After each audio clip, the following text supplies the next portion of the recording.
अपने मसाइल को हल करने के लिए सब्सक्राइब करें आपके मसाइल का हल। सास ससुर को अम्मी अब्बू कहना। बहुत से लोग अपने सास ससुर को अम्मी अब्बू कहकर पुकारते हैं, क्या ये जायज़ है? क्योंकि वालिद के अलावा की तरफ निस्बत करना तो दुरुस्त नहीं है। जुवेरिया साहिबा कराची से। जायज़ है भाई, सास ससुर को ताज़ीम से अब्बू अम्मी ही कहना चाहिए, क्योंकि आपके शौहर के अब्बू और आपके शौहर की अम्मी तो उनको बेअदबी महसूस होती है कि जो लक़ब हमें इस घर में मिला हुआ है हमारी औलादों की तरफ से, हमें अब कुछ और नाम से पुकारा जा रहा है। ये उनको एक किस्म की अपनी तौहीन महसूस होती है। तो आपके मियाँ अपनी अम्मी को अम्मी कह रहे हैं, अपने अब्बू को अब्बू कह रहे हैं, तो आप उनके घर में रहकर यही कहें कि अम्मी अब्बू। रहा ये मसला कि वो जो है क्या नाम, औलाद और बहू जो है ना, ये दामाद और बहू ये औलादों में ही दाखिल हैं। ये जो कुरान मजीद में अल्लाह ताला के इरशाद है ना, नदउ अबनाअना व अबनाअकुम। नबी सल्लल्लाहु अलैहि वसल्लम जब मुबाहला के लिए गए हैं तो हुक्म ये था कि अपनी औलादों को भी लेकर जाएं। तो उसमें यह कि हम अपने बेटों को भी लेकर आएंगे। तो आप सल्लल्लाहु अलैहि वसल्लम हज़रत अली रज़ी अल्लाह ताला अन्हु को भी लेकर गए हैं। तो उलमा ने उसमें ये लिखा है कि ये औलाद के मफ़हूम में हज़रत अली भी दाखिल थे। दामाद भी औलाद ही की तरह होता है, इसी तरह बहू भी औलाद की तरह होती है। तो दामाद को चाहिए कि वो अपनी बीवी के वालिदैन को वही कुछ कहा करे, वही लक़ब दिया करे जो उसकी बीवी देती है। अगर बीवी अपने वालिद को अब्बू कहती है तो दामाद को भी चाहिए कि वो अपने ससुर को अब्बू कहे। अगर बीवी अपने वालिद को डैडी कहती है तो शौहर को चाहिए अपनी बीवी के वालिद को डैडी ही कहा करे। अगर वो पापा कहती है तो शौहर को भी चाहिए कि वो अपनी बीवी के अब्बा को पापा कहे। और आपको पता है, पापा से याद आया कि हमारे ख़ानदान हैं, उनके घर में बेकरी का सारा सामान है। तो वो नाराज़ होते हैं, मेरा ये क्लिप सुनेंगे, उनके घर में पापा पापा तो बेकरी की चीज़ होती है ना, तो वो उनके घर में और भी 2-3 लक़ब इस तरह के हैं कि वो बेकरी का पूरा आइटम बन जाता है। लोग कहते हैं इनके घर में बेकरी के तमाम सामान मौजूद है, लेकिन मैं बताऊँगा नहीं, वो फिर नाराज़ हो जाएंगे, हमारे अपने रिश्तेदार हैं करीबी।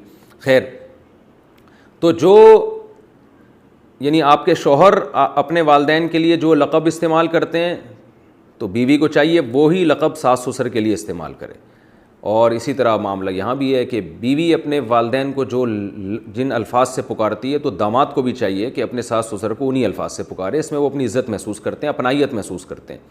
रहा ये मसला कि भाई अब्बा के अलावा किसी और की तरफ निस्बत जायज़ नहीं है, तो उसका मतलब ये है कि गैर अब्बा को अपना अब्बा बना के नहीं पेश करना चाहिए। यानी कोई आपसे पूछे कि आपके वालिद साहब कौन हैं, तो आपने पता चला ससुर को बोल दिया ये मेरे वालिद साहब हैं, तो ये गलत हो जाएगा। इसके जो आपके सच्ची मुच्ची के वालिद हैं उनको तकलीफ़ होगी, ले भाई अब तो इतना फ्री हो गया, ससुराल का ऐसा ग़ुलाम बन गया कि अपने ओरिजिनल अब्बा को ही तूने फहरिस्त से निकाल दिया है। तो ये मतलब है कि जब कोई आपसे पूछे कि आपकी वालिदा कौन है, तो फिर आपने अपनी सच्ची मुच्ची की वालिदा का नाम बताना है, मदर इन लॉ का नाम नहीं बताना।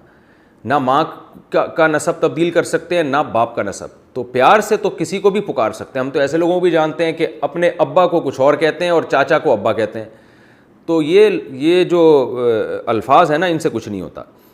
गैर वालिद की तरफ निस्बत के कन्फ्यूजन पैदा हो जाए कि ये इसके हकीकी हैं या नहीं है, तो ये कन्फ्यूजन आपको बहरहाल दूर करनी पड़ेगी। जब कोई पूछे कि तुम्हारे हकीकी फ़ादर कौन है, तो वो आपको बताना पड़ेगा। इसकी मिसाल ऐसे जैसे आजकल ले पालक में वल्दियत में अपना नाम डाल देते हैं। ये बहुत बड़ा जुर्म है, बहुत बड़ा गुनाह है। मैं चूँकि बहुत निकाह पढ़ाता रहता हूँ, तो उसमें कई बार ऐसा होता है कि लड़की के जो असल वालिद हैं उनका नाम नहीं होता, बल्कि बच्ची को बचपन में जिसने लेके पाला होता है उसका नाम डाला होता है। ये बहुत बड़ा जुर्म है। सूरह अहज़ाब में कुरान ने इससे साफ़ तौर पर मना किया है। आप सल्लल्लाहु अलैहि वसल्लम को ज़ैद इब्न हारिसा से किस कदर मोहब्बत थी, ले पालक थे, आपके इंतहाई चहीते थे, मगर कुरान ने आप सल्लल्लाहु अलैहि वसल्लम को मना किया कि इनको ज़ैद इब्न मोहम्मद कहने की इजाज़त नहीं है, बल्कि ये ज़ैद इब्न हारिसा ही कहलाएंगे। वल्दियत में आप सल्लल्लाहु अलैहि वसल्लम अपना नाम नहीं डाल सकते। तो हमें कैसे इजाज़त दे दी गई है कि हम सौतेले बच्चे के नाम के साथ सौतेले बाप का नाम डाल दें आईडी कार्ड में और बे फॉर्म वगैरह में और बर्थ सर्टिफिकेट में और निकाह नामे में? ये बिल्कुल गलत है, इसकी क़तन इजाज़त नहीं है। हाँ, प्यार से किसी को भी कुछ भी कहा जा सकता है, इसमें ना अल्लाह की तरफ से पाबंदी, ना गवर्नमेंट की तरफ से, बल्कि सास ससुर को सास ससुर के बजाय अब्बू अम्मी कह के ख़िताब करना चाहिए। इससे उनको खुशी होती है कि हमें इज़्ज़त दी जा रही है इस घर में।